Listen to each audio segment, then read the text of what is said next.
It's lonely. This isn't the Forrest Gump story where, he's got followers.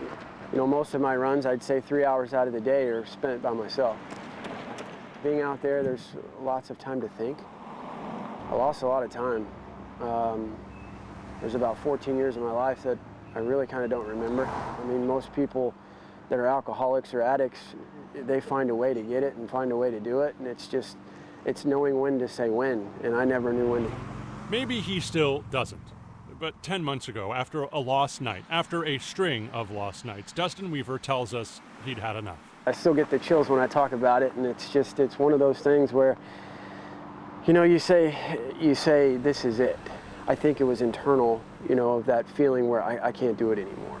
After years as an alcoholic, Dustin is a little more than 10 months sober and tackling not only sobriety, but a personal challenge to change how we see alcoholics. Life is so much better than being where we have been. He is 4 months into a project to run a marathon a day, every day, for a full year. 365 marathons in one calendar year. I haven't traded one addiction for another addiction. I traded one addiction for a lifestyle. He's raising money, hopefully $50,000, for the Boston-based Heroin Recovery and Sobriety Project and, just as importantly, helping himself. I don't know if I know what it is yet, but I feel like I'm giving something. Like maybe I'm taking that load off of some of those people that are struggling, and I'm going, hey, give me that. Let me carry that on my back when I'm out there running. And let me give back to you through my story and through my emotions and through my actions. My right knee is it's kind of shot. This knee was all swollen. The mental pain may be worse. It's mentally, physically, and emotionally very hard. I mean, I wish that, okay, so I've got that. Somebody could step inside of my body and feel what I feel, not just physically, but emotionally, going through the whole process. I mean, it's not what I expected. I expected something, but I didn't expect it to be this hard. But he hasn't stopped yet, and hopefully won't stop tomorrow. Just get through this day, sleep, recover. Don't worry about the next day when I put that first step in. Dustin hopes to finish in February at the Boston Marathon, but that is so far ahead, so many marathons, so many more days of sobriety, and neither are guaranteed. I'm not counting the days, I'm counting today. I've been sober today. That's what I'm going for, is to be sober today and be sober tomorrow and the next day, but I'm living for now. Injuries have slowed Dustin some, but he still aims to get as close as he can to those 26.2 miles every day. Out on the trail, Ted Oberg, 13 Eyewitness News.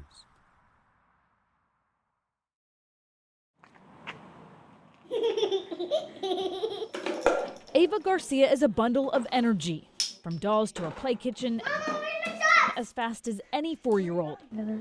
A stark contrast from her weeks in the hospital because of cancer. Never thought that it would be my child, ever. Never. Ava was diagnosed in August of last year. What's made it bearable is this little girl, Penny. The two met at Texas Children's Hospital and just clicked. They just love each other. Little girls close in age, both fighting cancer. They recovered from surgery together and every Tuesday had a play date as well as chemotherapy. Oh, we're going to Texas Children. Penny's going to be there, right, Mom? Yeah. Their moms became friends too. Sometimes you need a margarita, and she was the perfect candidate. I don't think I could do it without Cindy and Penny. In February, Ava and her family got good news. Her cancer is in remission. Did you like the cookies I made? Mm-hmm. It's the first thing we've eaten in like 5 days. But just a few weeks later, Penny's family learned she's dying. Were we looking at months? And they're like, no, you're looking at weeks left with her. Now Penny's in hospice at her Northside home. Do you like your Elsa? Mm-hmm. Her mother cares for her. She's my girl. Ava still visits, but seeing her friend like this is hard. I don't know how you tell a 4-year-old that her friend's not going to be here. And not just a friend, a best friend. Best friends are hard to find because the very best one is already mine. Little girls who share a lot now, their mothers say they can teach others about love and friendship. They are best friends through tragedy but they found each other, and they're going to hold on to each other for as long as possible. Jessica Willie, 13 Eyewitness News.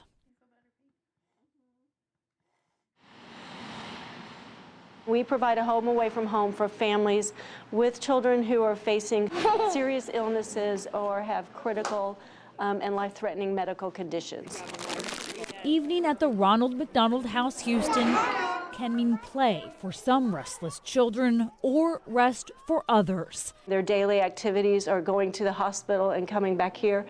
It is a necessary routine. That's why the out of the ordinary is so important. It can take their minds off whatever struggles they're going through. On this evening, the main room of the house is transformed into a theater, courtesy of the Houston Grand Opera's Opera to Go and sponsor PwC. And for 45 minutes, these children and their families are mesmerized. They are separated from dads, they're separated from siblings, they're separated from grandparents. And so we go out of our way to do as much as we can for these families during the holiday season. The performance, The Velveteen Rabbit, a children's classic chosen for this audience. It's the timeless story of the enduring bond between a child and his favorite toy. It's a story of unconditional love. It lifted spirits, and 12-year-old lung transplant recipient and amputee Brandon Guerrero saw something he doesn't normally see. When I'm usually here, they usually don't laugh. So this is a much-needed distraction. It's really nice.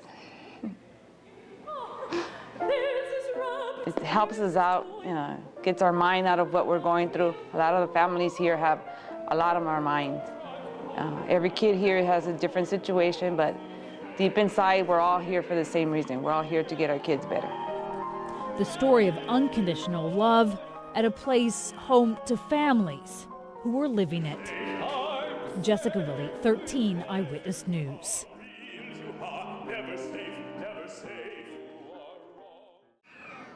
It's kind of patriotic, you know? It's cool looking. All right.